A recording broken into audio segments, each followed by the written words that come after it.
व्याप्त काश्मीरमध्ये सध्या जो हिंसाचार सुरू आहे आणि गिलगिट बाल्टिस्तानमध्ये सुद्धा ती अस्वस्थता आणि आंदोलन पुन्हा सुरू झालंय। त्यामुळे पाकिस्तानी लष्कर आणि पाकिस्तानी राज्यकर्त्यांमध्ये मोठ्या प्रमाणावर अस्वस्थता आहे। एकीकडे हे चित्र असताना दुसरीकडे व्याप्त काश्मीर आणि गिलगिट बाल्टिस्तान हा भारताचाच अविभाज्य भाग आहे आणि तो जम्मू काश्मीरमध्ये विलीन केला जाईल अशा स्वरूपाची वक्तव्य ही केंद्र सरकारमधल्या उच्च पदस्थांकडून केली जात आहे। त्याचा संदर्भ हा फक्त आपण पाकिस्तानशी जोडतो आणि हा पाकिस्तानला इशारा दिला असं मानलं जातं, परंतु ते तसं नसून पंतप्रधान असतील किंवा आपले गृहमंत्री असतील, परराष्ट्र मंत्री असतील, संरक्षण मंत्री असतील, ते याबाबत जे सातत्याने बोलतायत किंवा सांगतायत हा चीनला थेट इशारा आहे आणि म्हणून चीन सर्वाधिक अस्वस्थ झालेला आहे।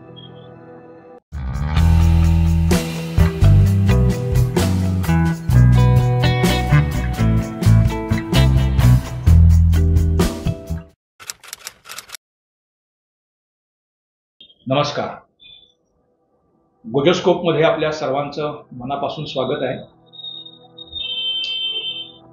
पिओजकीमध्ये पुन्हा भडका हा विषय आम्ही गेल्या आठवड्यात मांडलेला आहे, पण पश्चिम आशिया असेल किंवा पाकिस्तान असेल, इथं सध्या जे काही सुरू आहे ते एका नव्या शीतयुद्धाची नांदी किंवा शीतयुद्धाचा परिपाक म्हणून त्याकडे बघावं लागेल।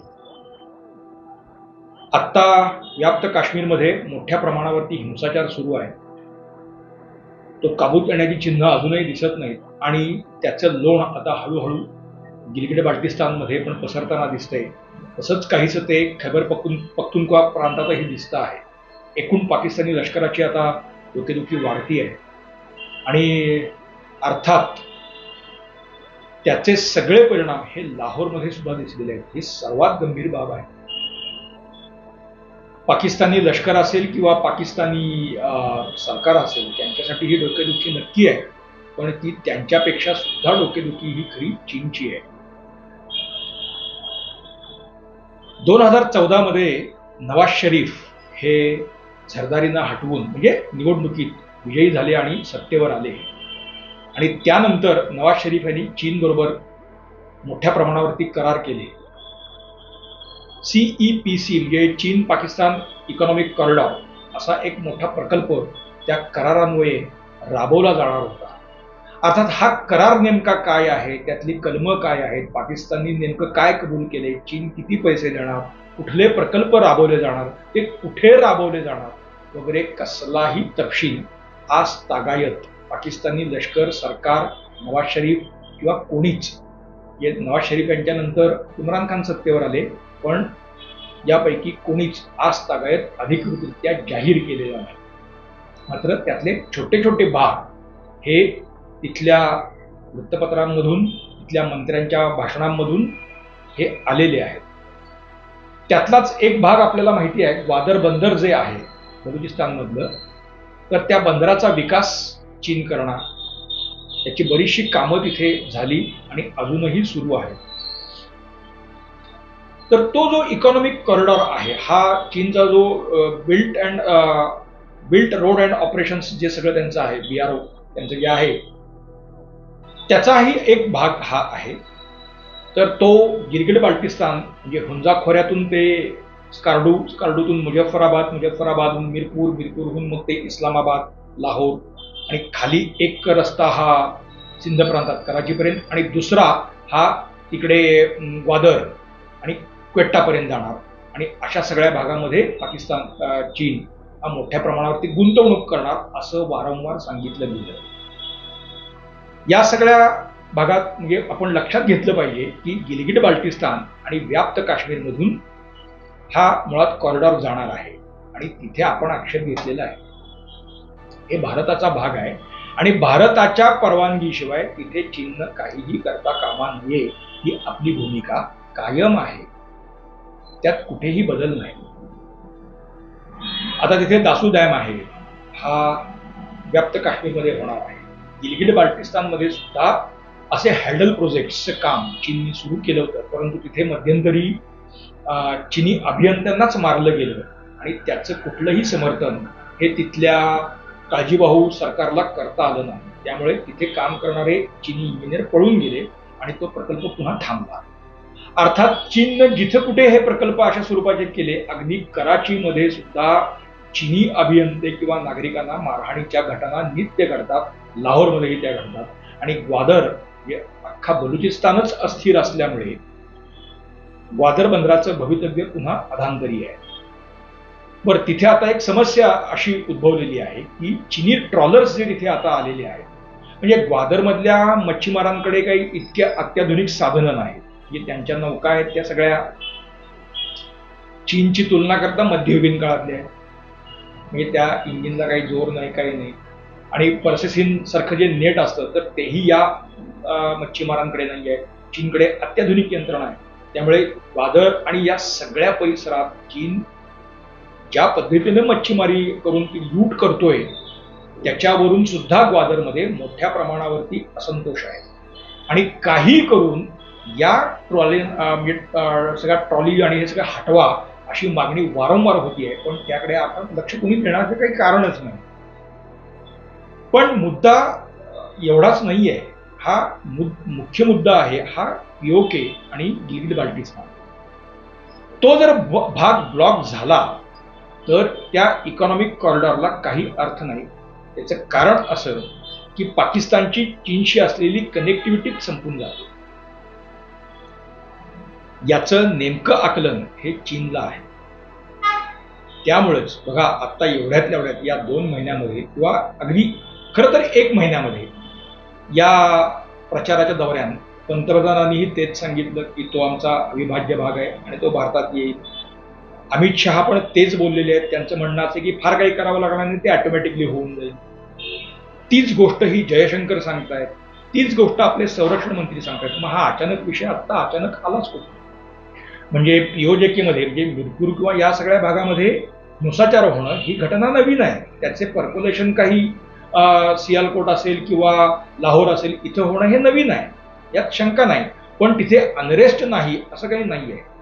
तो गेली 75 वर्ष आहे आणि गेल्या 2 वर्षात तर तो वारंवार तिथे भडका उडते. त्यामुळे पीओजेके किंवा गिलगिट बाल्टिस्तानमध्ये हे जे काही घडते हे काही नवं आहे किंवा आत्ताच सुरू झालं असं काही नाही. पण त्याची या पद्धतीची चर्चा होणं हे आत्ताच का घडतंय हे जर आपण बघितलं तर बघा आपल्या पूर्व सीमांवरती काय घडतंय.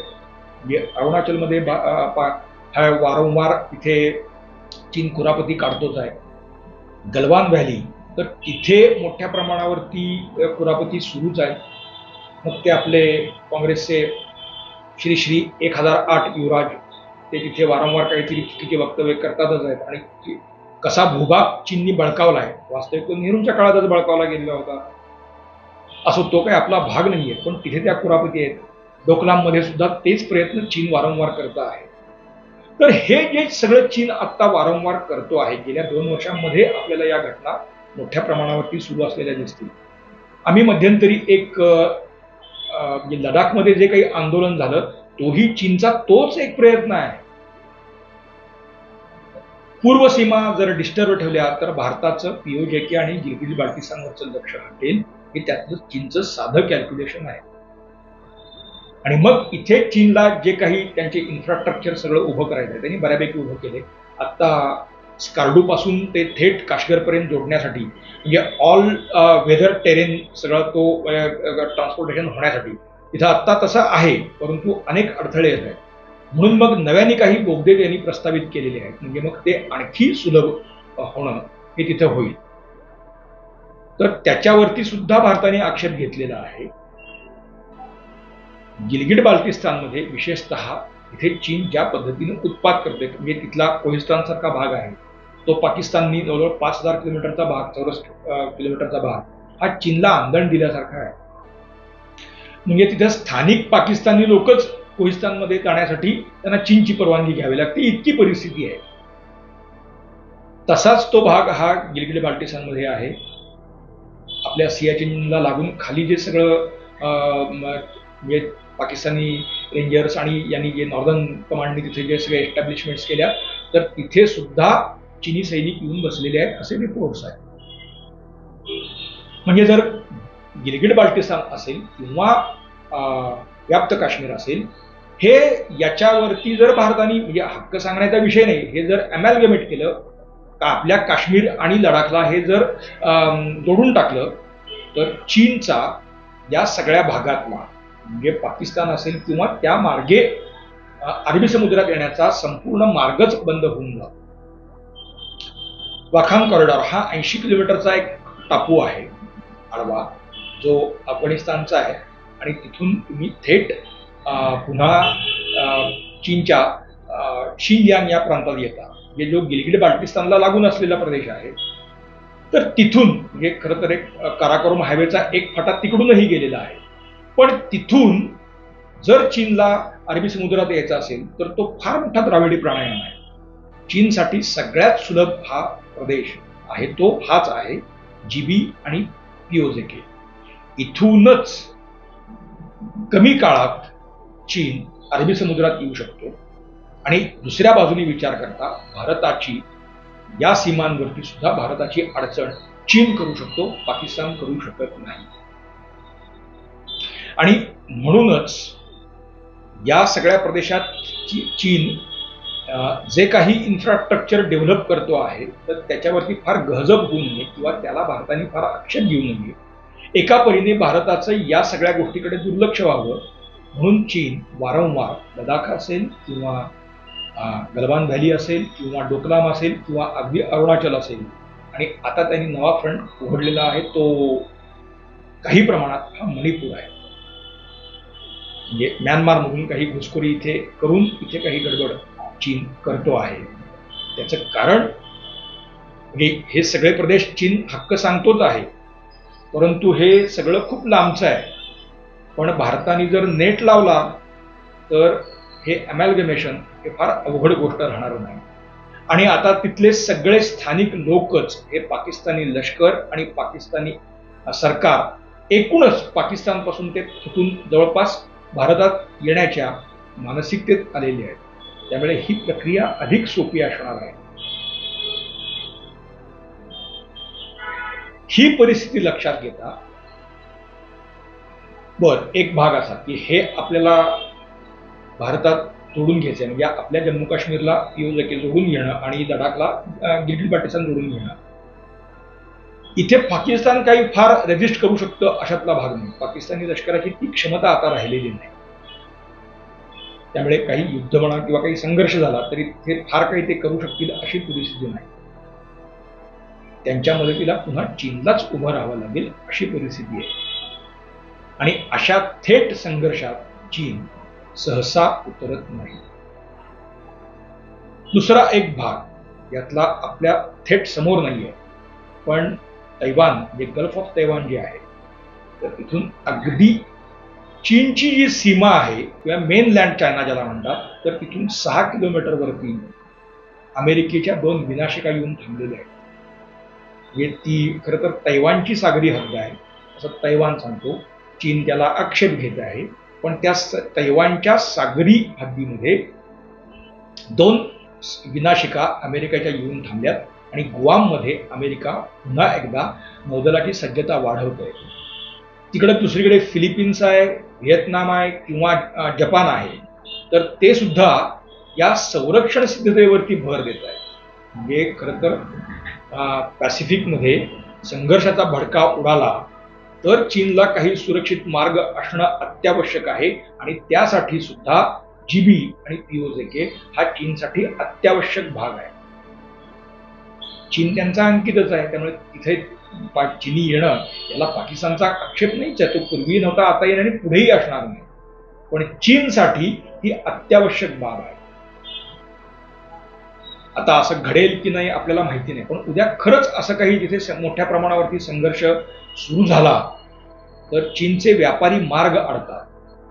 मग असे मार्ग कुठले असू शकतात किंवा वापरता येऊ शकतील असे जे आहेत त्यातला एक काराकोरम मार्ग, परंतु तो अजून फुल्ली जशी अपेक्षा आहे त्या प्रमाणात चीन वापरू शकत नाही. मग हा पिओजेके आणि गिलगिट बाल्टिस्तान मधून झटकन म्हणजे रावळपिंडी इस्लामाबाद गाठून ते अगदी कराची बंदरापर्यंत येऊ शकतात. त्यामुळे तो मार्ग चीनला व्यापारासाठी आणि एकूण व्यवहारासाठी उपयोगी पडेल. हे चीनचं त्यामागचं गणित आहे. आणि जसा त्या तैवान आणि या सगळ्या प्रदेशामध्ये हीट वाढती आहे, तसं इथंही आपण आता GB आणि POJK हे आमचेच आहेत आणि ते आमच्याकडे येणारच आहेत, ते आम्ही घेणारच आहोत, हे भारताने सांगायला सुरुवात केली आहे. आणि त्यामुळे चीनची जी अस्वस्थता वाढती आहे त्याचं कारण ते आहे. भरीतभर म्हणजे POJK जिथे पूर्वी कधीच हिंसाचार झाला नाही, इथे आता पराकोटीचा हिंसाचार होतो आहे. आणि लष्कर असेल, पोलीस यंत्रणा असेल किंवा प्रशासकीय यंत्रणा असेल, तर त्या सगळ्या यंत्रणा त्यांच्यावर दबाव हा स्थानिकांनी ठेवलेला आहे, असं गेल्या आठवड्यातलं चित्र आहे. त्यामुळे तिथे पाकिस्तानी लष्कर असेल किंवा प्रशासन असेल, त्यांना यापुढच्या काही काळात तरी दबावानीच राहावं लागेल. म्हणजे परिस्थिती टोकाची बनणं किंवा हाताबाहेर जाऊ नये यासाठी तिथे त्यांना नंतर घ्यावंच लागेल. आणि अशात चीन तिथे कुठलाही उपद्व्याप किंवा साहस POJK किंवा GB आत्ता तरी करू शकणार नाही, हेही एक वास्तव आहे. या पार्श्वभूमीवरती भारताने जे विशेषतः आपले पंतप्रधान असतील, परराष्ट्र मंत्री असतील, गृहमंत्री असतील किंवा संरक्षण मंत्री असतील, यांची विधानं म्हणूनच चीनला अस्वस्थ करून जातात. त्यामुळे चीनचा या सगळ्यातल्या अँगल आपण विसरता कामा नये. तो आपल्या निदर्शनास आणून देणं एवढाच आमच्या आजच्या विवेचनाचा भाग होता. मित्रांनो, आमचं आजचं विवेचन आपल्याला कसं वाटतं मला जरूर सांगा. तुमच्या सूचनांचं स्वागत आहे. लाईक करा, शेअर करा, सबस्क्राईब करा, बेल आयकॉन दाबा, बोरोस्कोप बघा. धन्यवाद.